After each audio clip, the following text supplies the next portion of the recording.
From Microbe TV, this is TWiEVO, This Week in Evolution, episode 41, recorded on March 19th, 2019.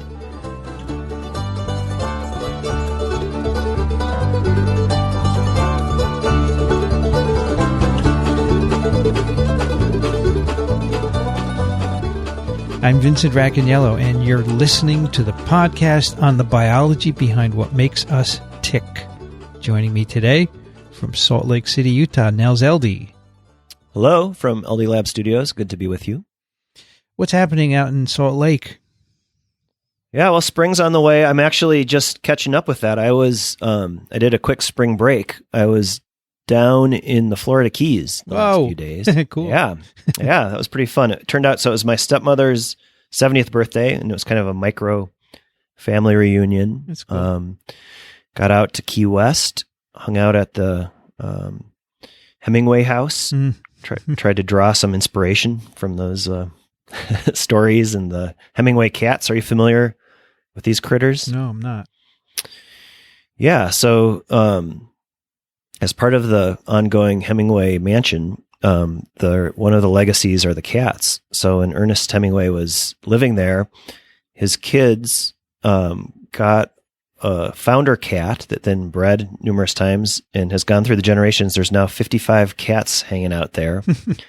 And the notable genetic feature of them is polydactyly. About half of them have an extra digit on their paws. Mm-hmm. And so it's all these fancy cats lounging around island living.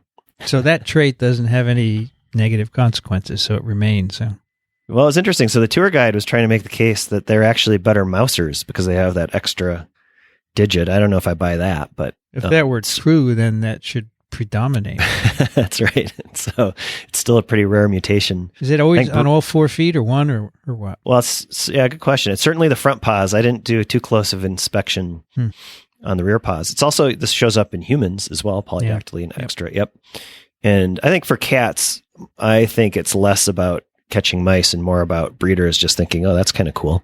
And kind of keeping the trait around. Yep. It's interesting. Polydactyly. Mm-hmm. Well, I didn't think about that much, but you must have had some nice weather down there, right? It was beautiful. So, 75 to 80 degrees. Nice. On the Fahrenheit scale. A few showers here and there, but got in some paddleboarding and some spiny lobster eating.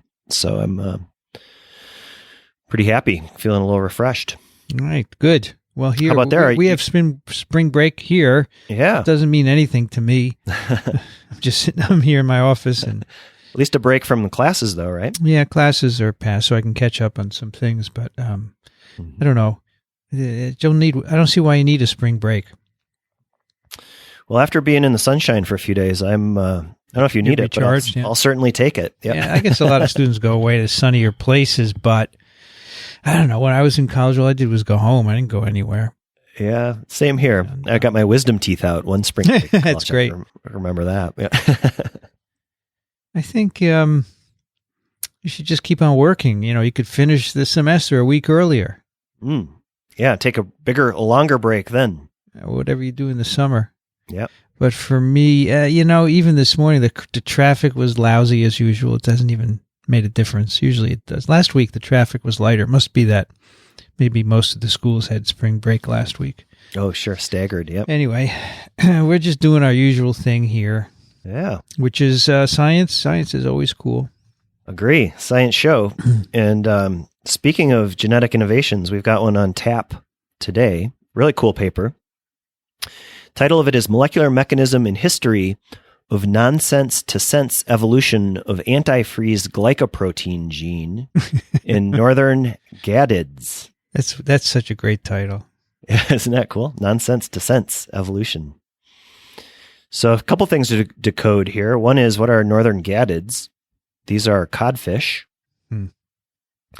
Found all over the world, but in particular, the ones that encode antifreeze proteins are the polar codfish, and this could either be South Pole, Antarctic, or North Pole, the Arctic, and those are the ones we'll be focusing on today, and we'll talk a bit about why it might be somewhat intuitive or obvious why they would need antifreeze proteins. But we'll talk a little bit about that biology. And then the big idea here, which is, where do genes come from? How is a gene born, in a sense?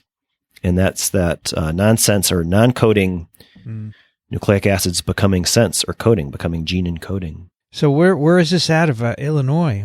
Yeah, correct. So the authors of this paper, it's Xuan Hong, Chung Yang, Catherine Murphy, and Christina Cheng. So this is Christina Cheng's lab. She's a professor in the School of Integrative Biology, University of Illinois, Urbana-Champaign, location we've been dabbling in with our interview not too long ago with David Quammen, who covered one of the stars that emerged out of Champaign-Urbana, right? This was the Carl Woese era. Yeah, yep.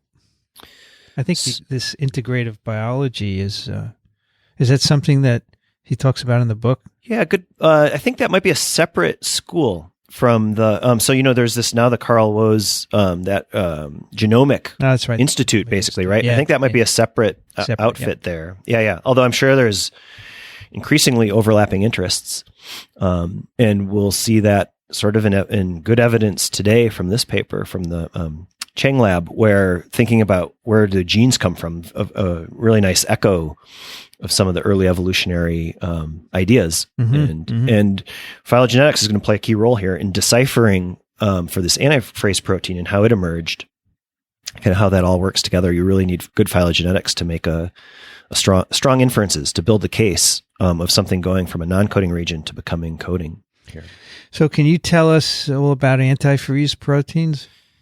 Yeah, let's do that. And so the Cheng lab, I should mention, this isn't sort of their first rodeo. So I just was peeking at their website, and she's been working on antifreeze proteins all the way back to the late 1980s. So this turns out to be evolutionary biologists have really been, I think, intrigued, and your imagination has been captured by many labs thinking about these really cool functions. And so it's finally getting to your question. So what is this antifreeze proteins?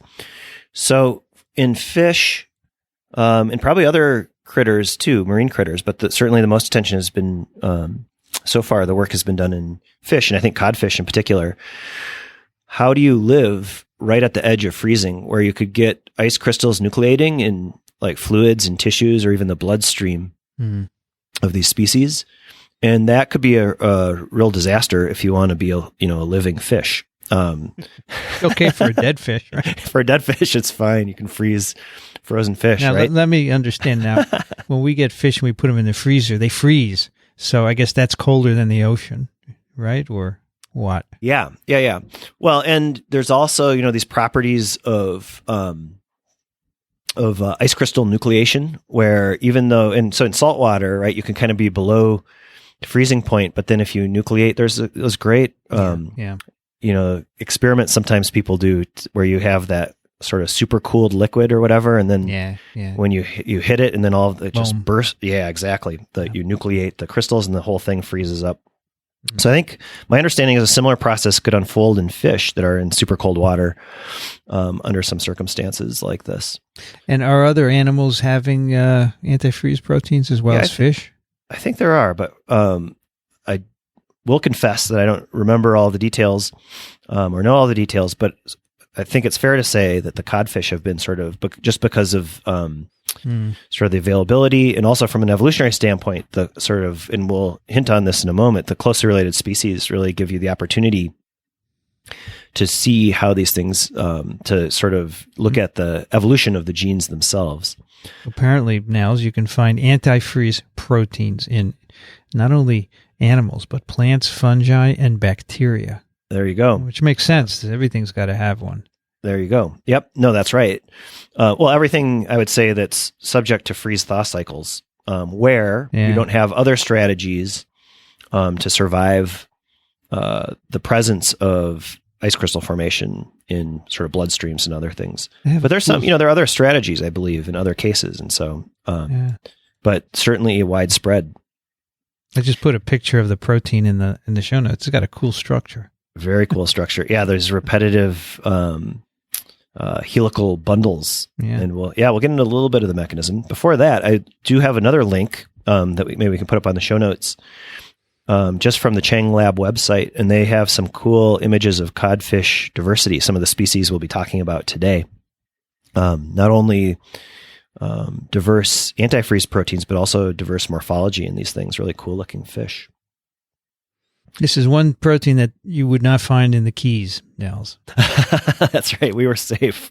Probably, we were safe from freezing, but maybe depending on the time of the year, you might not be safe from a hurricane. So you might want a anti-hurricane gene in that. In that case. But actually, it was interesting to see some of the remnants even now from a couple of years ago of Hurricane Irma that really hit Marathon, Florida, kind of one of the middle keys before you get out to the Key West.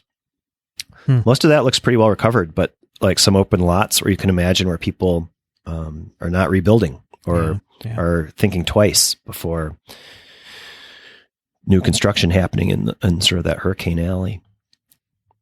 Anyway, back to our paper. So I think, the big question here, the codfish are pretty cool and fascinating, but the real question here is, where do new genes come from?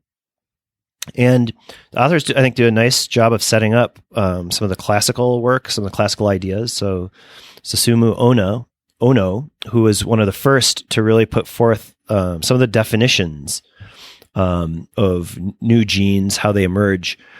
And this was mostly based on the ideas of gene duplication. So you have a parental gene, it duplicates, then you have, in essence, a new gene, which is allowed or has the ability to neo-functionalize. And that was one of the sort of the key evolutionary definitions that emerged for new genes gaining new functions. But in all of these cases, there's already a parental gene. So that, in that sense, it's kind of a modest innovation in that it's just basically a copying event. But once you have that extra copy, then the idea, roughly speaking, is that evolution is sort of free to explore mutation and selection, given that there's a backup copy that can sort of do the ancestral or the parental function. And then the new gene can move away, in a sense, to take on a new function. And that would apply also to horizontal gene transfer, because you're just getting a gene that existed somewhere else, right?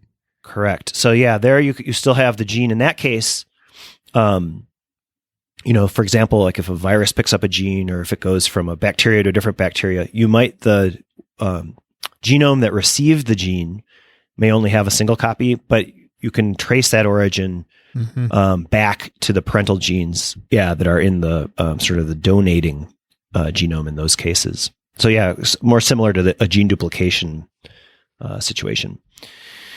And so that's been really well studied and continues to be an active area of research. However, the authors here are tackling sort of another mechanism or another idea, which is, where did that parental gene come from in the first place? How a new gene coming from scratch, just sort of moving back the question to closer to an origin event. And so, as we've already mentioned, this is going to involve the antifreeze proteins, and it just turned out that in this particular lineage, the northern cod or the northern gadids, that they have an example. One of the antifreeze genes looks like it might have, based on some of the preliminary evidence, that it might be a candidate for actually being a truly de novo sort of emergence of a gene. That is a gene appearing from scratch. The location, the genomic location, has sort of the hints or sort of the basis of what might become a gene, but the idea would be that it was noncoding. A few things, key sort of events happened that they'll try to reconstruct, and that then was the key to this gene actually emerging and then evolving from there and diversifying from there. And just as a quick note, and as we'll get into, once this gene emerged, it looks like in a lot of these species, it has duplicated a number of times. So after that sort of initial event, it went on to the more classic Ono style duplication, and potentially neofunctionalization as well, to become even more sort of, adding maybe more features to the antifreeze properties. So we already kind of hinted at this, but so the idea of antifreeze genes, so, not only in fish, but as you pointed out, in many species that find themselves in cold environments. And that could be really damaging if ice crystals form that can destroy cells or destroy tissues. And then sort of recovering from that is, I think, in many cases not possible. And so that then represents, from an evolutionary standpoint, a super strong selective pressure. If you could actually counteract or prevent these ice crystals forming in the first place, you would have a massive selective advantage because you'd be much more likely to reproduce because you're alive. Basically, you have that opportunity to produce offspring. So, and a little more background on the antifreeze protein. So it's not just, there are kind of major classes among fish. There's 3 types of the so-called AFPs, or antifreeze proteins. And then the whole separate class that they'll be focusing on here are the AFGPs, or antifreeze glycoproteins, which, as the name implies, have a sort of a further post-translational modification where the proteins get glycosylated in that this actually encodes part of the function in the protein itself, which is to coordinate with the forming ice crystal lattices to prevent them from getting organized, basically. And so part of that recognition process involves, I think it's mostly these saccharide or disaccharide groups that get added or decorated on top of the peptides that are encoded by the antifreeze proteins. So for the AFPs, that they've been studied quite a bit, and that turns out to be a story of gene duplication, neofunctionalization, at least for a couple of the classes. The authors point out, I think it's a really nice introduction for some of the background on this, but for the class of proteins, the AFGPs, or glycoproteins, antifreeze glycoproteins that they're thinking about, it's a cool story of convergent evolution. So we'll be focusing most of our energy on the northern pole, the Arctic guys, but in the Antarctic, the protein in some of the species there encode a AFGP, which they describe as a partial de novo evolution of a gene. And so in this case, in other work, it appears there was a duplication, sort of an Ono-style duplication, but not of an antifreeze protein, of a trypsinogen-like protease, which doesn't work as antifreeze, but that duplication sort of gave some of the raw parts that you need to encode a working antifreeze protein. So one key component, and this will come up for the details of this paper, is a signal sequence. And so these are hydrophobic sequences that are part of peptides, often cleaved as the peptide matures, but it routes it in the cell onto the secretory pathway, so that the cells that produce that protein then secrete it, and then the antifreeze protein can get out into the tissues, into the fluids of the fish, into the bloodstream in some cases, and then do the job of preventing freeze up. They also point out that trypsinogen-like protease also has sort of an important seed of coding, repeated coding sequence that turns out to be sort of a key element of antifreeze proteins. It's a tripeptide, 9 nucleotides and 3 codons, encoding threonine, alanine, alanine. And that, I think, actually, do you know in that crystal structure that you put up, I think those blue arrows that are representing the helices, I think those are just sort of bundles based on this tripeptide, triamino acid repeat that gives it that kind of cool organization. Let me look at this again. I think that's, multiple. The image I have here, which came from, it's the actual structure from the PDB. Mm-hmm. It is, I don't know why there are multiple strands there, but it may be multiple proteins and they're all slightly different. I think that's right. They're overlaying multiple proteins to show that core kind of functional component, right? So you have these short beta strands. They call it a beta helix because there's a coil, and part of each coil, as it wraps around, is a little beta strand. Oh, wow. Yeah, I see it now. Yeah, so those blue arrows are actually beta strands. Yeah. But that are taking on almost a helical nature, I think, because of that repetitive core sequence set. Threonine, alanine, alanine. Okay, so anyway, really cool, sort of simple protein structure, then kind of simple glycosylation events, post-translational modifications. that providing this mechanism to do this obviously key job. Yeah, of course. I want to point out one thing which I found fascinating, that some of these are actually translated as a polyprotein. And then it's proteolytically processed to give you the individual proteins, the antifreeze proteins, which I found really interesting because I thought this only happened in some viral genomes, right? Yeah. Because the coronaviruses all make a polyprotein. Many other viruses do, which is then chopped up by viral proteases. And so here's an example of a cellular gene where it does the same thing, which is interesting because I always think of it in a viral genome as a way of getting the most out of a single mRNA, right? Yep. More bang for your buck. Yeah. No, that's I agree. And so in that proteolytic processing, so it's not only, so the signal peptide is removed, right? But then like you're saying, it gets further chopped into these functional units. Yeah. And maybe that's what's actually being overlaid in that crystal structure. Could be the multiple ones. Yep. So it's a single protein, but it's now been cleaved, 10, 11 times or more. Yeah, they say there are many tandemly linked molecules. So maybe they differ slightly, and that's what we see in that structure. Exactly right. And that point will kind of come up again because it's actually a really repetitive sequence that you start with. It. Then because of that, it can, within the gene, it can start duplicating almost by like a microsatellite-like process. So these, this idea that these really repetitive regions, as homologous recombination is happening, you get sort of unequal crossovers, and very quickly these things can grow and diversify. And so you can do that almost in units. And that turns out, I think, like you're saying, in these proteins, to have those small functional units sort of deploy many at once has probably been selected on as well as sort of enhancing that antifreeze function. Okay, so that's kind of the background on some of the others. But then for the northern gadids, the northern codfish, and by the way, we're talking about like species that are in the fillet of fish at McDonald's would be maybe the most closest culinary connection here. Yeah, so the whiting, I believe, is basically you're talking fillet of fish, massive fishing industry commercialization of these species, some under really high pressure because of the overfishing. Do they go fish all the way up as far north as they can go? I think they do. I think, and that range is expanding. Yeah. Yep. Because the ice is melting, right? Yeah, exactly. Because there's some weird thing going on, which I don't know. It's called warming.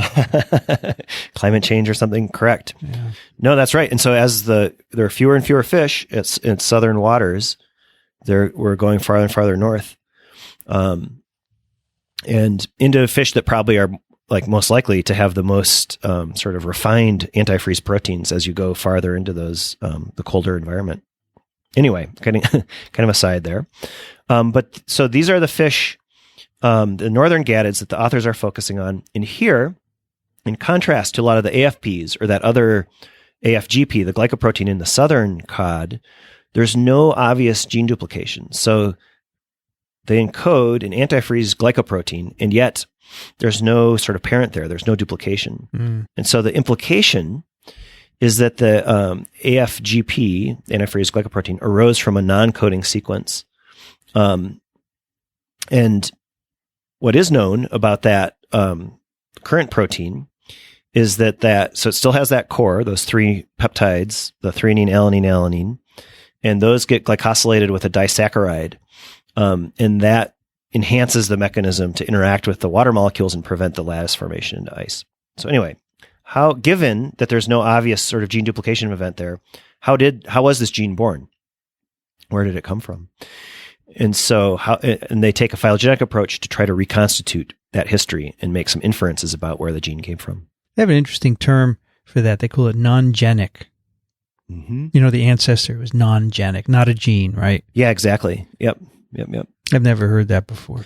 Yeah, I don't know if I have either. There's also, I don't know if I'll be able to find it, but they describe the process, this sort of phylogenetic process, as phylostratigraphy or something like that, where, because, ideally what you would want to do is actually go to the fossil record. Yeah. If you could get the genes from ancient fossils back, I think so just a little bit of calibration here on the genetic interval or the that they're considering, I think it's like maybe 3 million years of evolution that they're capturing in the species that they're sampling. That's basically when the glaciation began, right? Exactly. 3 million years ago, yeah. Yeah, so that's how you would kind of, that would be the time when these antifreeze proteins would have a massive selective advantage if they emerged. But obviously you can't go to fossils that old and get DNA. And so what you're stuck with doing is to take a sampling of modern species from different environments, some that are obviously have the antifreeze proteins and others that don't, that are in warmer waters, and then try to reconstruct what might have happened. Mm-hmm. It's a little tricky though, because you have to remember there's no, this notion of living fossils is a dangerous one. There's everything that's alive has had just as long to evolve. So you can go back and infer the common ancestor of the species, but the guys, for example, that don't encode the antifreeze protein, they've had just as much time to sample mutation and selection. The hope is that evolution has been a little less sort of consequential in that same non-genic region for the guys that don't encode it. And so in that sense, it might not have changed as much from that ancestral state. But that's a pretty massive assumption to make. And you want to have multiple comparison points and kind of build the case. And they do that. And they do, as we'll be talking about, they also do some experiments to try to get sort of complementary evidence for the model they put together for how this gene arose. Okay, so they have a really nice figure 1, which just lays out the sort of phylogenetic space that we've been talking about in, maybe a dozen or 2 dozen species that they end up looking at. So this is based on gene sequences of these antifreeze proteins, right? It's actually not. So it's based on a different gene, a conserved gene that's pretty well behaved, and so common to all of them. Yeah. And that gives you, you want to pick a highly conserved gene just to get a sense of almost like the molecular clock. How much have these guys diverged from each other under kind of less life or death scenarios? Yeah, right. Yep. So that kind of sets the framework. But then what they overlay on that is exactly what you're describing, which is who has this AFGP and who's missing it. Yep. And from there, you can start to make inferences about, okay, what was the sort of last common ancestor where this thing emerged? And they have that marked with a red line kind of back in the deeper branches of the tree, where they think that this antifreeze glycoprotein was in essence born some 3 or 4 million years ago, something like that. And the way that you make that inference is by every other species that is closely related but more distant from that last common ancestor, where they're inferring the emergence, they lack the AFGP. And then what you hope for is that by looking at that genetic region, or that non-genic region, I guess, if you want to call it that, that there are some clues about what happened at that sort of pivotal moment where this thing came online as a new gene.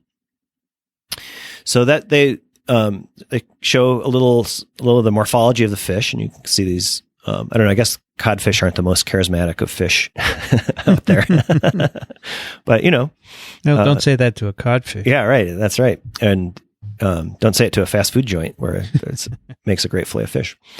But anyway, to the right of that then is a nice diagram that shows some of the key sequence features of the antifreeze glycoprotein. And so this starts to get at what are the key features you need, both for the gene itself, but also the regulation of the gene. So of course, you need a Tata motif. Do you want to remind our listeners what the... Yeah, it's part of a promoter, a sequence on the DNA that's needed for the production of mRNA. Exactly right. And Tata is like a core promoter, that core part of the promoter that you need for tracting one of the proteins. And so you got to have that, otherwise you're not going to get mRNA. Yep, exactly. And so this is a key part of the 5' UTR untranslated region.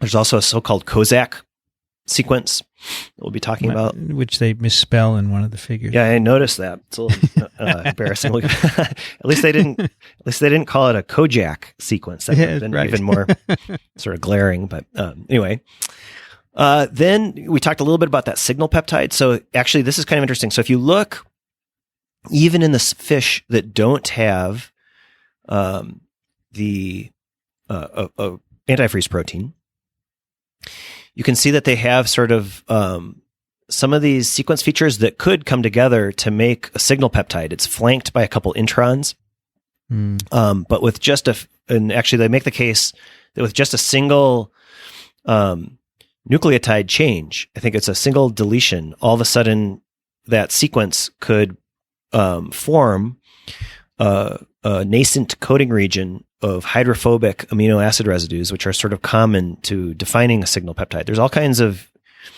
flexibility in what a signal peptide could look like, but as soon as you start putting hydrophilic residues in there, then its potential as a signal peptide goes down. And in fact, they note that there was in some of the work here, so to actually get the antifreeze proteins, they go back and they do a lot of kind of handcrafted genomics.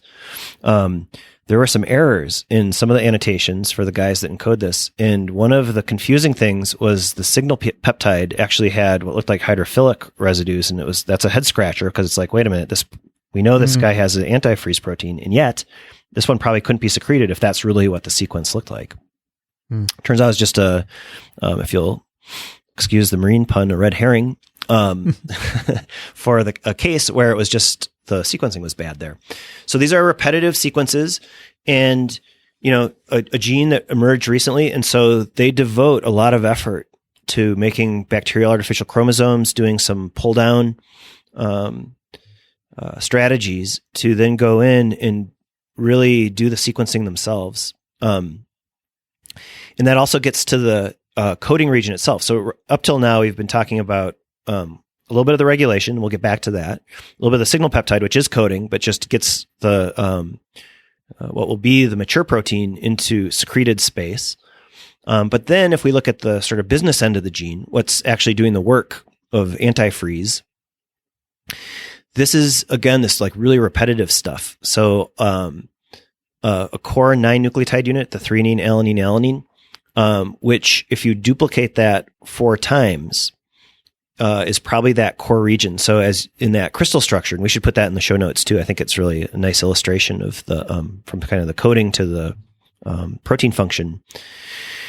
Each one of those helices of beta strands is basically a 4 repeat, a 27 nucleotide, and that's the functional unit.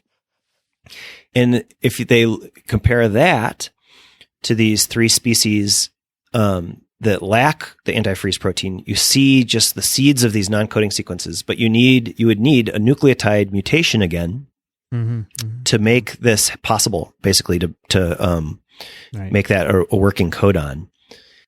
And these species, which are ancestral to the fish that have antifreeze proteins, they don't need antifreeze proteins because they live in warmer waters, right? That's right. Exactly right. There'll be a little wrinkle on that in a moment. Yep. There is, yep. But that's correct. And so, and this starts to build the case for this thing, basically that same you see that homology in these genetic regions in something that's non-coding, and yet here with just a couple of nucleotide tweaks, all of a sudden you have what might have been sort of an ancestral proto antifreeze protein from these guys that have it. Now, what we've talked about so far, this is just happening randomly in fish that are swimming in not freezing water, right? Yeah. And then at some point it's going to be beneficial to have this protein when we end up making it. Yeah. So, and that gets at, I think, a really important concept. And it makes sense to introduce it now. So there's kind of 2 models for how genes might be born. And so the one that's probably the most studied or considered or favored in some ways, or thought to be certainly a method that genes arise, is the so-called proto-gene model. And here the idea is that you have non-coding sequence, so it's not a gene yet, but it's already transcribed. So, right? So if you do genome-wide RNA sequencing of any genome, or transcripts from cells, not only will you find all kinds of reads that are sort of the everyday genes, but you'll also find a ton of them that actually don't really encode for anything. It looks like they don't have the codons. They don't have a start codon or a stretch of amino acids. They're littered with frame shifts or stops. It's like, what's going on here? There's nothing. So, but the idea is for the protogene model is that you have these kind of shooting off all the time. And then so they're being transcribed. And then if there's mutation and selection happening, then you might end up with a new gene at some point down the road. Here, the authors are proposing a different model for the antifreeze glycoprotein, the proto-ORF model of gene birth. And here the idea is that, just like you're saying, there's all these fish swimming around, some in warm water, but that there's a set of mutations or a few mutations that might sort of kick off this process. And then after that, an event happens. So the gene is in place, but there's a knock-on event that we'll get to in a moment, where now transcription starts. A promoter arrives, or it goes to a promoter, and then that sort of signals the key event for this coming online as a working gene. So the gene's in place, the transcription comes second, versus the protogene where transcription is happening of non-coding stuff, and then it blinks on as a gene. And all this has to happen before the selection pressure of dropping temperatures occurs, right? Yep. Because you're not going to live if it gets freezing and you don't have a promoter in this gene yet. and the That's freezing is not going to cause that promoter to get there. It's all random, happening independent of the environmental conditions, right? So Correct. They say here in this one sentence, we hypothesize that upon the onset of selective pressure from cold polar marine conditions, duplication of a 9-nucleotide ancestral element in the midst of the 4 GCA-rich duplicates occurred. So I think it's a little misleading. It sounds like the conditions are causing the duplication, but it's not, right? No, agree. Yep. Yeah, no, and it's almost, it's really interesting. I think, at least for me, kind of the way my brain works, is that it's really, it's almost some of these evolutionary stories, like it's too good to be true. Yeah. You have this one nucleotide frame shift, and then from there's substitution. But I think it's really, and the idea, especially if this is not transcribed, that would be a pretty neutral evolutionary event, right? You would just change something, and it wouldn't really influence the fitness of the fish pop, or the individuals that encode that. They'd be fine. They'd be swimming around. And so I think it's the really hard thing to get our minds around, at least for me, is just how much time natural selection has had. So, we talk about 2 million, 3 million years, 4 million years. It rolls off our tongue. That's a really long time. And when you put that together with mutation rates, and not just point mutation rates, but all kinds of genetic changes, duplications, errors in recom, or unequal crossover, all of this stuff is just kind of happening all the time, kind of silently right under our noses. And that even, that you can start to thread together these really rare events. And then when selection comes, there's sort of someone sitting in a big population that sort of is in place for this to happen. But you're right. It's not, it's not that the environment sort of is forcing a Lamarckian, like the giraffe's neck is getting longer. Not at all. And the other problem is if you don't use it, you're going to lose it. Mm-hmm. So you could do this duplication. You could put on a signal sequence. You could put a promoter there, but if it's not selected for it, eventually, I don't know how long it takes, it's going to go away. It's going to have other mutations that'll trash it just as easily as it began, right? Absolutely right. Yeah, and so that comes up. That's one of the wrinkles in the story, is that one of the species that they sampled, and I think they knew this when they were kind of picking the sampling of the codfish, has moved. So it's clustered with the guys that have the antifreeze glycoprotein, but Merlangius melangus has since moved to a different fjord in Norway, that's in Tromsø, Norway. I love the details of this. That doesn't freeze. And just like you're saying, Vincent, that use it or lose it. So now AFGP has become a pseudogene in that species. It's been insulted with frame shifts, et cetera, et cetera. And because you don't need the antifreeze protein, the guys that have lived turn out to be the ones that have lost it. And that can happen really quickly in this case, because even a very closely related species that's stayed in the cooler waters, it retains that. And that's even, I don't know the exact timing, but that's much less than a million years. It could even be, 10,000 years or something like that. And yet the gene is already in disrepair for the one that moved into the warm water. So as this arose initially, if those fish weren't subjected to the freezing conditions, that would never have remained, even if it weren't needed, even if it weren't used, say in the scenario you just presented, it was used and then wasn't needed anymore. But it could also have happened that it arose, was not needed ever, and went away, right? Correct. So it's almost like this window of opportunity. And that could blink, I think you can imagine scenarios where that would blink on and off depending on, of course. Yeah. And how much flexibility there is. I think that's where one of the reasons the antifreeze genes have been a really productive thing to study is just the sort of nature of how they work, the mechanism. So the fact that you can put together these simple and repetitive tri-amino acid motifs and get a function from it, a really simple thing that's also repetitive, that just really increases the chances of that showing up semi-randomly or randomly, but in ways that it kind of opens that window of opportunity to be even bigger from an evolutionary standpoint. Yeah. You'll just find these kind of repetitive things littered all over the genome. I mean, these proteins are kind of unusual because they have this repeat, right? And so you can see how this could assemble from non-coding regions pretty readily. I wonder if it's harder for a standard protein where you don't have repeats, right?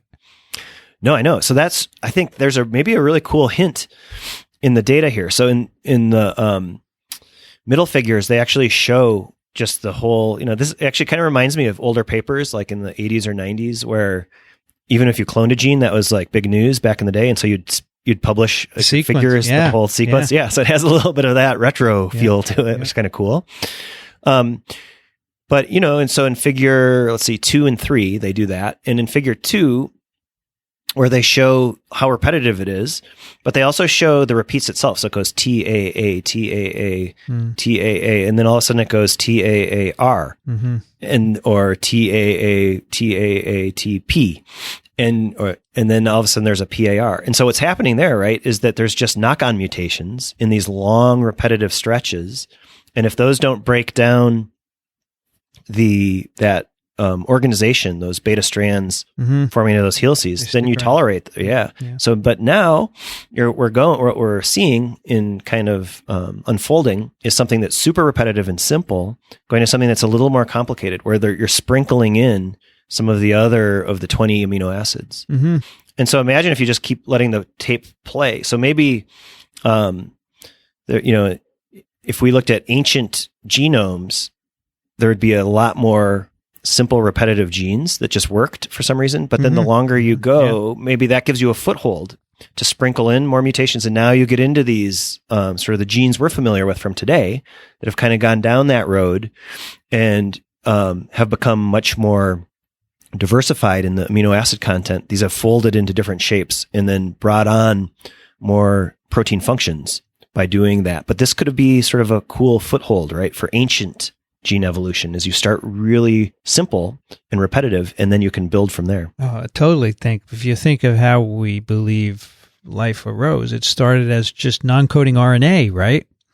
Which could replicate, and then at some point acquires the ability to encode protein. It had to start simple, right? I think so. There's I was going to bring this up later, but I think now's a good time. So there's a kind of a cool echo from Dan DeMaio's work. He's at Yale in the genetics department, but he's a virologist. He works on papillomavirus, thinking about cell transformation in infected cells. They did some cool experiments. There's a paper. I've got a link here. I think might be a fun collision between two totally different labs thinking about different things. But they were fooling around with really simple proteins, and they ended up engineering, it's a kind of long story short, they ended up engineering a leucine, isoleucine, leucine repeat.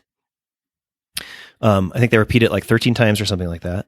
Put a transmembrane, some hydrophobic peptides, and then they deploy that protein. And that simple amino acid protein was enough to interact with a receptor, which then transformed the cells, allowed like kind of unregulated growth. Amazing, yeah. Yeah, Amazing. It's a really cool, yep. And so I remember, at ASV a couple of years ago maybe, or just over the years running into Dan and talking about that and just being, blown away that you can engineer these simple things and get these, what looks like a really complex outcome, which is unregulated cell growth, kind of mimicking what the papillomaviruses are doing or some of the transforming viruses that they study. So anyway, I'll maybe put that link up. Yeah, it's pretty cool. I mean, it had to start simple because you wouldn't have all 20 amino acids to begin with, right? Yeah, right. Yep. You start with one or a couple, and then you start to get mutations that gives you more diversity, and it takes a long time.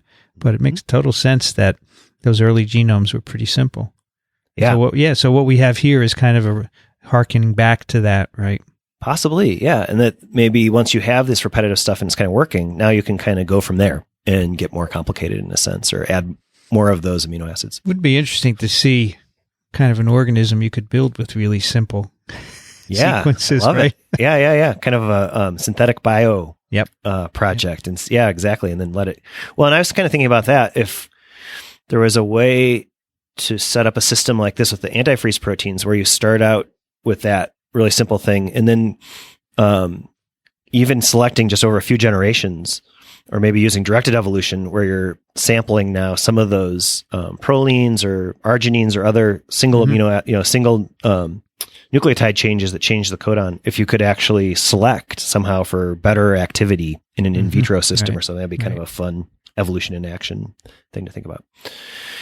Okay, but let's return to the AFGP because there's one, I think, key part here that we haven't really dug into the details, and that's what the so-called functionalization. So going from, if we, based on these comparisons, if we concede that there's, a couple of just mutations and maybe now that sort of, that proto open reading frame is there for the taking, but now it's not expressed. And the evidence for that is that if you compare those close relatives that don't have it, those sequences actually are in a different genomic location. They're not syntenic, meaning they're not located in the same region on the chromosome. And so if we look at figure 4, which kind of extends from that tree from figure 1, and now they're just showing what their model for how the non-coding DNA ended up emerging as a new gene.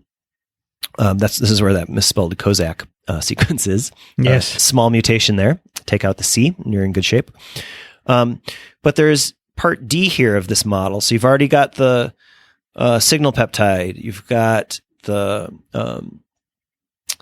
that threonine, alanine, alanine has now duplicated several times, and you've got that core functional unit in place. But now you need to get it by that Tata box into a promoter region. And so they have an arrow here that implies what happened was that whole kind of cartridge or cassette of non-coding sequence ended up moving in the ancestors of the fish that currently encode this. And so the evidence for that is that the guys that lack it but have the other sequence elements, it's in a different location in the genome, basically.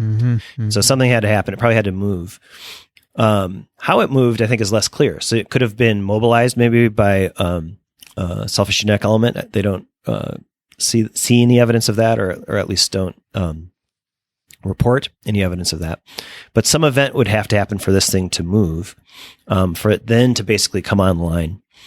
The reason they favor that model is that if you look at other events, sort of in the protogene models or the Ono duplication-based stuff, you commonly see like your nearest neighbors are basically the guys you came from. So the idea of tandem duplication, there's almost sort of a remnant of that genetic association.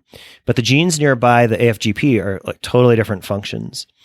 And so then they wanted to actually test whether it's true that there's no capacity or there's no promoter in that region that for the species that lack the gene. So what they did is they got RNA from pancreatic tissue. So that's the location where antifreeze for these species, where the antifreeze protein is produced, and then it gets secreted from the pancreas out into the tissues, the fluids, and the blood. And they then probed for the using a northern blot, so looking for expression or transcription. They probed with the sequences that look like what would become the antifreeze protein, and they see no evidence of expression. So they aren't able to hybridize on their northern blot any of those sequences. And that's sort of a functional piece that supports their idea that the gene must have moved into a better neighborhood to be transcribed, to gain a promoter.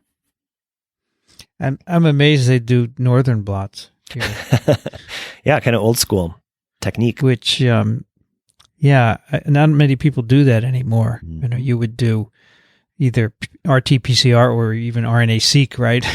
Yeah, right. Yeah. Yep. Yeah, and then you'd computationally probe for anything. It could be, I think both ways, if you can do both, it is maybe the most convincing. But that's, and it's sort of tucked away in a supplemental figure. But the evidence is basically the absence of a signal. You have controls there, but the nice thing about doing it genomically is you can say, here's how deep we went. And so we could predict that we would get a message at this level, basically. You can kind of correlate that to really rare copies of things to get a sense of how deep you've gone versus how sensitive your northern blot is. So, yeah. And, you could argue that this wouldn't be the most sensitive way. So maybe if you wanted to complement it with something else, you might want to do that. But they got by with it, so yeah. Okay. Yeah. It's fine. So that's kind of it for this. So it's so the thing that I think really gives it some energy here is, again, that proto-ORF model, right? It's sort of this non-intuitive or really surprising history of how this thing might have arisen, and taking advantage of both the function, so that sort of how you could make that transition from non-genic to genic. The other key piece here is that there's a really clear, for this gene, yes, it seems clear. Did you hear that? Siri agrees with me. That was Siri. Well, I was wondering who's listening to you. My iTelephone is picking up on my, It's funny. It's really clear. She likes it. Oh, good. She's with us. If Siri's with us, how could we be wrong? But sorry. So anyway, the notion that it's really the selective implication is clear, right? If you have an antifreeze protein, that could be a massive advance for being able to tolerate freezing waters. And that has, coupling that with sort of expanding the population's reach to gain resources, that you can, it has a nice, you can see how natural selection would be at play in a case like this. So they say, something we discussed earlier, and they say, although the emergence of de novo genes has been well documented, the selective pressure that compels them is unknown. Most de novo genes are deemed unlikely to gain or retain function before their gene-like properties decay, unless a timely major shift in the fitness landscape allows them to be useful. Yeah. And they say for this protein, AFGP, it's a rare example where the fitness shift is clear because it happened with plunging ocean temperatures, right? Yeah, with the glaciation events. So that's why this is a great model, because we know when that happened, and that was the selection pressure that led to the emergence of these genes. Yep, totally agree. So of course, it gets me thinking about kind of inspiring our own work and what are other major environmental perturbations, and of course, like a new infectious microbe showing up. And so we've been thinking a little bit about new immunity genes, and how these might arise in sort of ways that echo this. But this is real, this is opening my eyes to more mechanisms that might be possible based on this really cool example. What came to my mind is the emergence of new species, as environments changed in the early Earth, right? And there were periods when you had explosions of new species, and there were definitely infectious agents around, and how they got into the new ones and what changed in order to do that. There's a lot of evolutionary history that's lost, unfortunately. Yeah, no, absolutely. I mean, here again, what's nice about the gattids here is you do have all these different species. Yeah, and so the ones that sort of gained that antifreeze, you can imagine that their geography of their populations is very different from their ancestors. And then as those populations don't mate for a long time, other knock-on genetic events happen, so that if they got back together, you can no longer have fertile offspring. Yeah. This idea of the Dobzhansky-Mueller incompatibilities, and so that this would be another cool natural example of that potentially. To get back to something you mentioned before, so we look at things that are on Earth now, what's living. That's what we have, pretty much. But clearly, there were whole swaths of emergence and extinction that we've missed and we'll never see, and we have no evidence for it today, right? Yeah, I totally agree. Yep. Which is unfortunate because there are probably all sorts of genes and interactions that we're not aware of and we won't be aware of, and we would learn a lot from that, but no way we can get it unless we have a time machine. That's right. That's maybe that will be TWiEVO episode 1000. The time machine, is here, and then that would be a groundbreaker for evolutionary genetics. Wouldn't it be so cool to be on Earth on the day one of cooling, and start sampling and see what's coming up? That would be so cool. Yeah, I agree. Just go around with one of these Oxford Nanopore, pocket sequencers. Because, we have some good windows on what's happening and what's happened, but I'll bet we would be shocked at some of the stuff that went on that we have no clue about, just zero, right? Totally agree. Yeah, no, this amount of time is vast. Huge. And the amount of failed experiments out there is also vast. And when you put those two together, I agree with you, Vincent. No question. We're just, barely glimpsing at what's possible based on what what remains today in the things that we can sample. Yep. And going back a little bit, but it's barely barely a blink of an eye in terms of the ancient genomes that you can, from fossilized remains or from bones, not even fossilized, but just from ancient bones, go back, say, 20,000, 30,000, 50,000 years. I think the oldest current record now is there's a horse that was maybe 75,000 years old, where people have gotten looks like reliable DNA from the genome. But it's not much. Not much.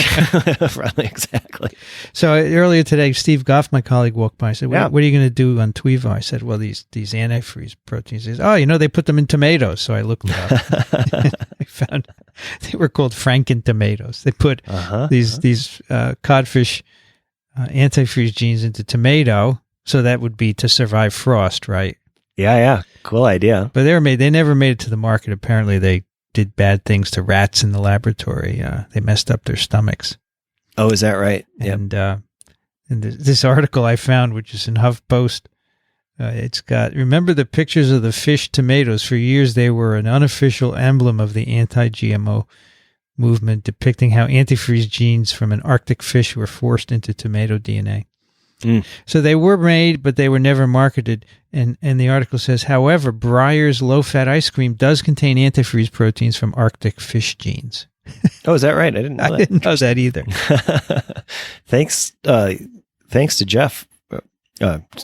Steve Goff for pointing that out. Yeah, Jeff is the author of this article, actually. Yeah, that's what Jeff Smith. It's highly critical of the whole thing, because they say the companies were trying to push this and it was screwing up rats and so forth, but they're not on the market right anyway. No, and the whole specter of GMOs, that's even for things that don't have any effect on rats. It's already, for a lot of people, it's a non-starter, unfortunately. Yep. But you can imagine exactly these kind of genetic engineering tricks to start to mix and match in really great features that could extend the it can extend the food basket in ways that need to happen if we were going to approach any kind of sustainability at all.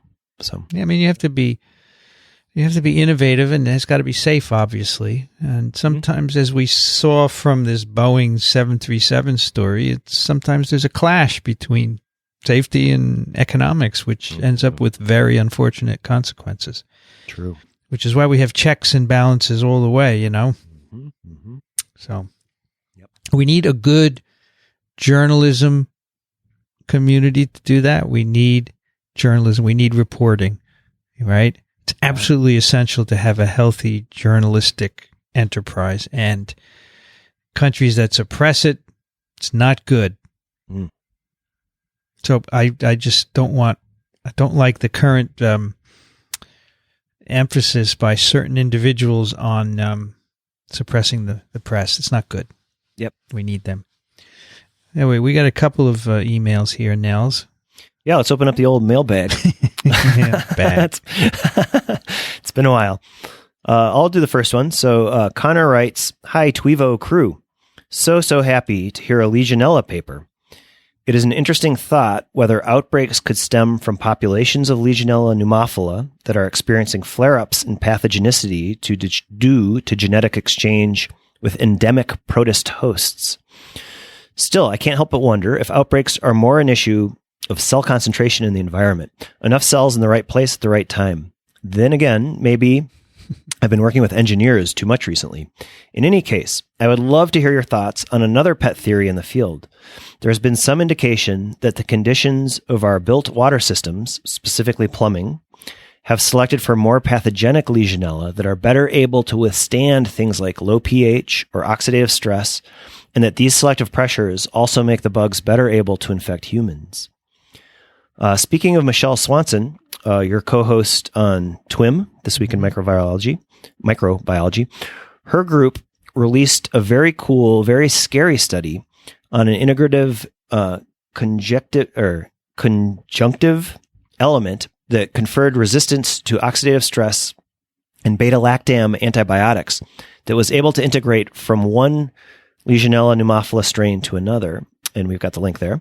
Importantly, better oxidative stress resistance could mean better fitness when up against chlorine disinfectant and macrophages. So, are we adapting our environmental microbes to fight against our current disinfection methods? And did we cause the emergence of L. pneumophila as an opportunistic pathogen by chlorinating with abandon? Interesting stuff, but I will stop there before this turns into a manifesto. Best wishes, Connor from Virginia. Yeah, so I would say yes in terms of the so it's not just the like kind of strict or direct antibiotics that we deploy, but it's also all of the strategies. I mean, the idea of plumbing in the first place was a great breakthrough as an indirect antibiotic strategy, I would say, in many ways. However, as those things move forward, what are the infectious microbes going to do? Who are the ones that are going to persist or thrive? The ones that figure out how to work around not just the antibiotics that get thrown at them, but the other things coming their way. Chlorination specifically, I think I'm kind of curious what you think about that. I mean, when you're really hitting something with a sledgehammer, I guess it might depend on if the level of chlorination is high enough, so basically nothing can live, versus if it's just much lower or much more dilute, that something could sort of persist and start to evolve mechanisms around like low exposure to chlorine. Then you could imagine getting a foothold, I guess, for evolution around even higher concentrations. But I definitely think that that question about all the interventions that we're making as a species against these infectious microbes, there's going to be counter-evolution in most, if not all, cases. So I had a look at this paper from Michelle's group that Connor cites, and there's an interesting part in the discussion where the authors write, Legionella pneumophila persists in water supplies, likely due to its ability to reside within both hardy biofilms and predatory amoeba. We did not detect any differences in the abilities of icebox containing and lacking strains to replicate within amoeba. Nevertheless, icebox may contribute to increased survival in other aquatic phagocytes, as it's known to infect many species.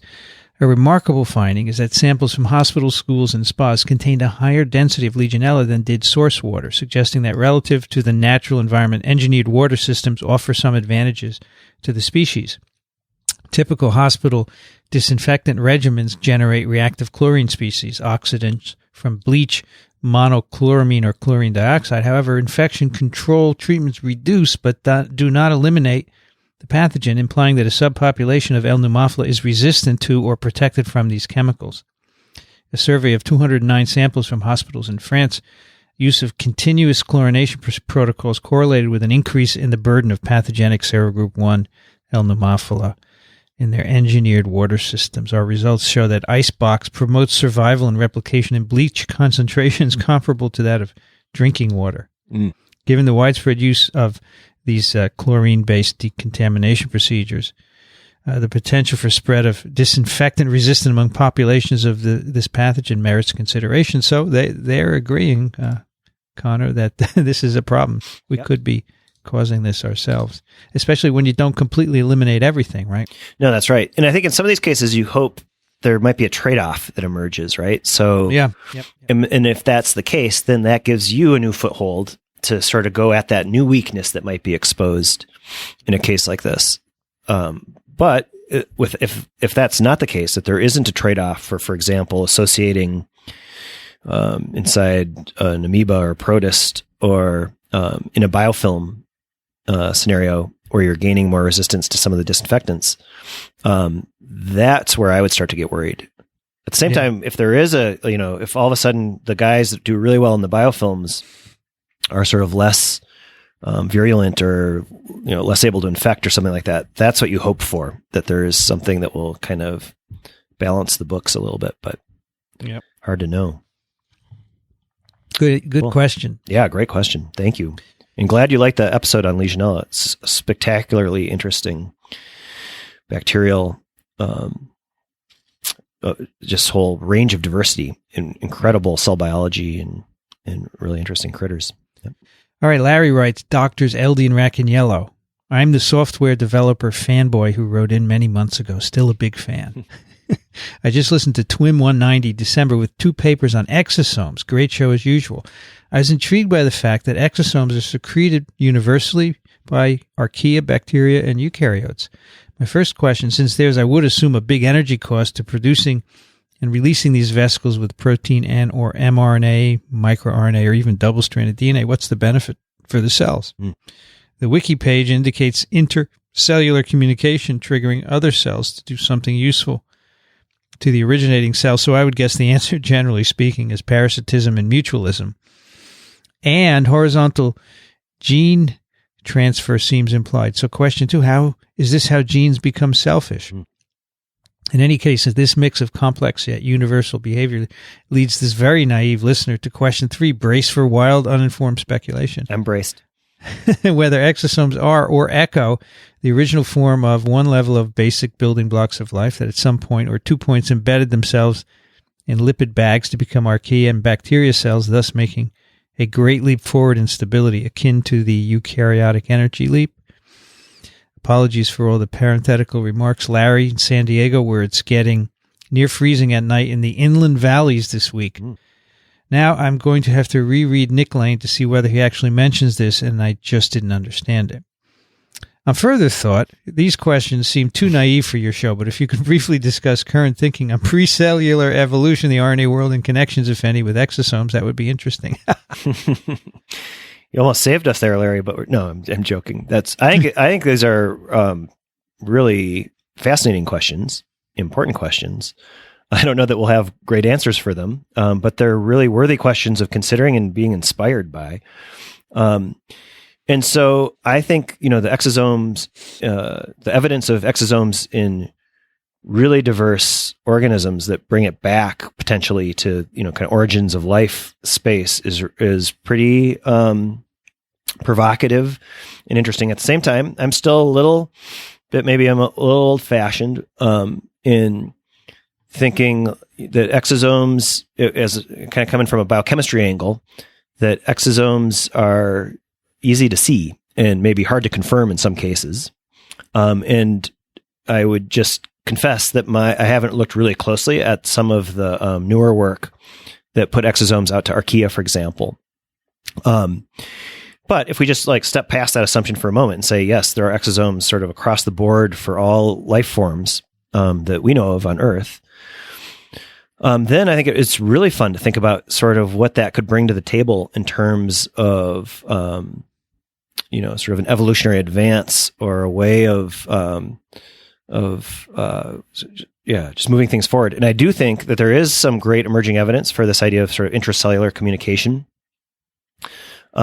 that's emerging from some systems where this is being studied closely. I also think there's going to be really cool sort of entanglements with not just selfish genes, but also like some of the viral, endogenous retroviral, so some of the virus structures, the envelope proteins, and things like that can actually form something like virus-like particles that can then be moved from cell to cell or can bud away from a cell.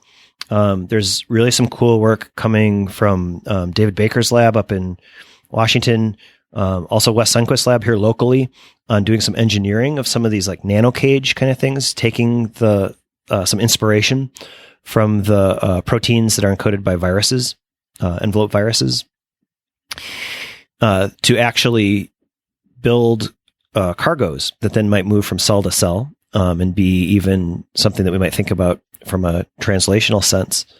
I also think there's really cool emerging evidence. It's getting maybe a little bit off topic, but in how the diversity, sort of thinking about immune evolution and the diversity of proteins that can sense small nucleotides that get linked together in different ways. So these are the C gases, other small nucleotides that probably arose in bacteria as a way of communicating.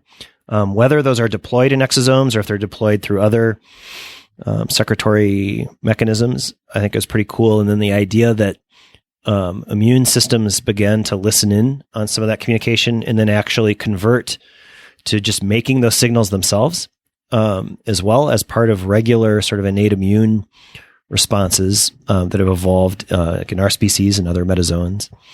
But I mean, maybe I'm not giving a very detailed answer here, but I think exosomes could potentially, any time that you sort of bring in the ability to communicate between compartments, that should be considered potentially a massive innovation from an evolutionary standpoint, because it just allows for all kinds of complexity to emerge from systems that would be otherwise cut off from each other. I think these are not at all naive questions, Larry. Yeah. No, they're great. You know, the idea of altruism is fine because, remember, it makes sense in a multicellular organism, right? We're made up of lots of cells that are working for the greater good. But bacteria are in communities, right? It's not just one bacterial cell. It's the whole thing. So communication makes a lot of sense, I think. Mm-hmm. Right? Mm-hmm. Oh, yeah, no question. We know that it's not about a single bacterium in nature. So the idea that it's going to produce something that helps another cell is not that weird because it's part of a community and the community prospers and so do the members. So we're seeing more and more evidence of that. That's right. And the idea too, I think depending on how you frame the idea of mutualism or altruism, that could be a strategy that then becomes antagonistic. If by sort of teaming up, you do better against another competitor. Yeah, right. Even things that you can cooperate to compete, basically, might be one way of saying it. Yeah. And those things might be sort of these negotiated truces or sort of tenuous or transient alliances might rise and fall all the time as life unfolds. Yeah. Nels, we have one more. Why don't you take it? Happy to. So this is Paul. He's writing, he writes to say, I enjoy your show. One note. In your most recent episode, you discuss work implicating a bee olfactory receptor in speciation and discuss it as a GPCR. What is that? G-linked protein coupled receptor.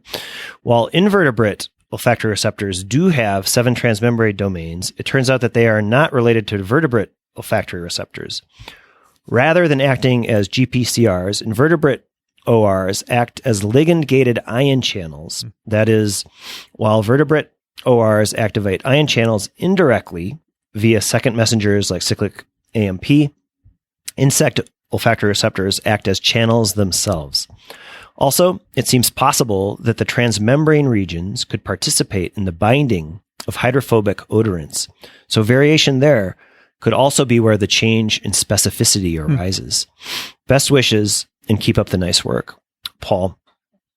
Thank you, Paul. So you're 100% right, of course. And I think I was the one who fumbled over the G-coupled part of it. And so a couple things. So first of all, I would say, like, as scientists, the details are important, and this is an important detail. So I really appreciate you reaching out and clarifying that. I'd also say, in the heat of podcasting, We sometimes, certainly I sometimes get some of the details a little bit scrambled, and that's one example of that. But it is a key difference in function, and as you're pointing out, Paul, also could have some implications even for thinking about the binding of these hydrophobic odorants that might be part of that perfume that some of the bees put together. We also got a really nice just Twitter conversation going with the lead author on that paper. And I think he wrote a quick thread of about 5 tweets clarifying a couple of points. And really thankful for that as well. Because that really, as Vincent and I are picking up some of this work and trying to highlight some of the bigger concepts or work we think really does a nice job of integrating both experimental and evolutionary work to really advance the field in new ways as new tools are emerging, as new and people are sort of having new conversations. Sometimes in going after the big concepts, we definitely will miss the key details, but it's really great to have a community that is willing to take the time to correct the record and help us move forward as accurately as possible as well. For sure. Yeah. Nels, how about some picks? Let's do it. So we're on to the picks of the week. I'll begin. So this is part of I guess it's a 2-part pick of the week now, because I think I did this last episode.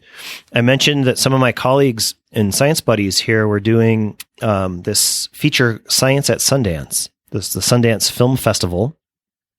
And the second part here is that these things have just been released. So this was 2 close colleagues, Gabrielle Cardin, who's in the Department of Human Genetics here, and then Mike Shapiro, who was a TWiEVO guest way back talking about pigeon, the artificial selection on pigeon morphology and Evo-Devo genome scale approaches to getting at a genetic basis. He and Gabrielle teamed up with some of their science buddies. I think 3 or 4 of their colleagues came from around the country.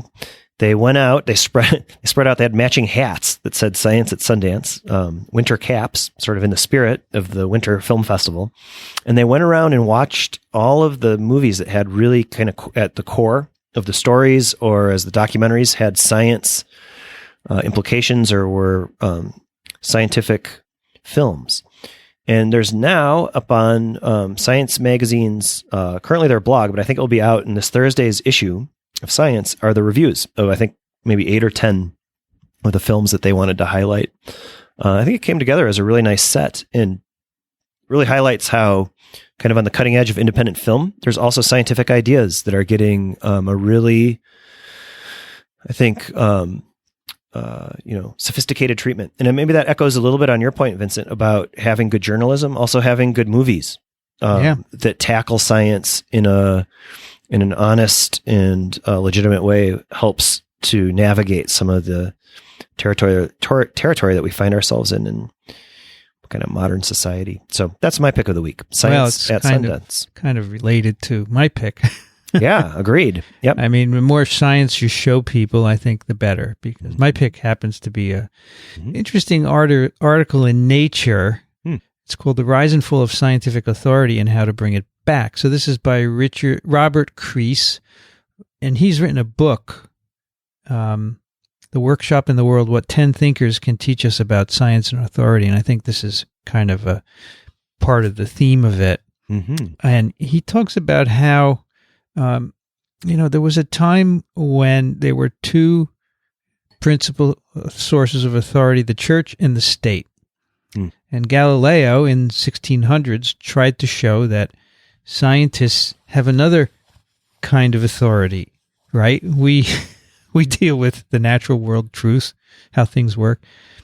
But, people didn't like him saying that, and he was put in jail for most of his life as a consequence, right? Yeah. Nevertheless, by the end of the 1600s, many governments began to recognize that science was important. They started supporting scientific academies, workshops, and scientists, and so forth. But he's arguing that today, this old image of science is making a comeback. Political leaders feel confident that they can reject scientific claims, substituting myths and cherry-picked facts. I have spent 5 years investigating why this has happened and what can be done. And that's the basis of the book, I think, which sounds really interesting. Wow, yeah. And worth doing. But I wanted to just point out one thing. He says, what went wrong? It's tempting to think that scientific authority is natural and will soon reassert itself like a sturdy, self-riding boat. The ugly truth is that science is more like Facebook, whose positive features are also vulnerabilities. Precisely because it allows us to connect and share, Facebook creates opportunities for misuse. Similarly, science is an exemplary form of inquiry because it is technical, fallible, done in communities, and able to reshape our values. But these very features allow detractors to reject the authority even of eminent experts. And, this is exactly what's going on today. Yeah, I agree. So it's a nice little, it's short, but it seems to me worth thinking about this and maybe reading his book as well. Yeah. He says, there are examples of governments who have dealt with this. And he said, in particular, non-Western nations that have had to import Western science, they've had to deal with incorporating it into their culture without destroying it. And so that's what we have to do now for our skeptical cultures. No, it's really interesting. And for me, just personally, I guess, kind of growing up in science, I think I'm noticing this more and more as a blind spot, is that, growing up in science, kind of seeing how it's done, some of the assumptions I make that, why would science be threatening? Like every time I do an experiment, it fails 9 times out of 10. Like it doesn't feel like I'm doing things that are authoritative in a sense. But then once that, all the small contributions in most cases that or advances that are kind of mingled together, as that emerges then as a bigger picture, sometimes I think from the science side, at least, I would say it's hard to see how things could go off the rails so easily, despite having obviously that really deep history where that's happened, where it still can be kind of mind-boggling that we would sort of regress in some ways. But I think this is a really important topic to consider deeply. He says, preaching, denouncing, or shouting science works won't help. Neither will throwing around statistics, graphs, and charts. The best approach is to examine the experiences of early proponents of scientific authority who faced powerful resistance, and that's what he does in his book. So, hopefully we won't be thrown in jail or worse. Hey, Nels, I'll visit you in jail. Appreciate it. Yep. Or you visit me. We could still podcast, I think, if we could just get that hour a week of recording time. So, yeah. All right, that's TWiEVO 41. You can find it at microbe.tv/TWiEVO, which is where we have all the show notes. Of course, you can play it on your player, which is on your phone or tablet. You can go to Apple Podcasts, subscribe, and in many different ways. We'd actually like you to subscribe because it tells us how many people are listening. So on your podcast player, just hit the subscribe button. Yeah, please do. And if you like what we do a lot, you could support us financially. If you gave $1 a month, that would be great. You could do that either through PayPal or Patreon. And the details are at microbe.tv/contribute. And also, we love getting your questions and comments. Mike TWiEVO at microbe.tv. You can find Nels Elde at cellvolution.org, and over on Twitter, he's L Earlybird. Thanks, Nels. Good talking again. Yeah, agree, Vincent. This is a fun paper to kick around a little bit. Really cool paper. Yeah. I remember learning about antifreeze proteins back when I was a graduate student. It was so cool. Yeah, it's still bubbling up. Yep, it's still bubbling up. Wait in a cool minute. New ways. I put antifreeze in the car, but it's not protein. It's polyethylene glycol. Different business. Yep. And if you put that in fish, well, they wouldn't be fish long. True. I'm Vincent Racaniello. You can find me at virology.ws. Music on TWiEVO is by Trampled by Turtles. You can find them at trampledbyturtles.com. You've been listening to This Week in Evolution, the podcast on the biology behind what makes us tick. Thanks for joining us. We'll be back next month. Until then, be curious.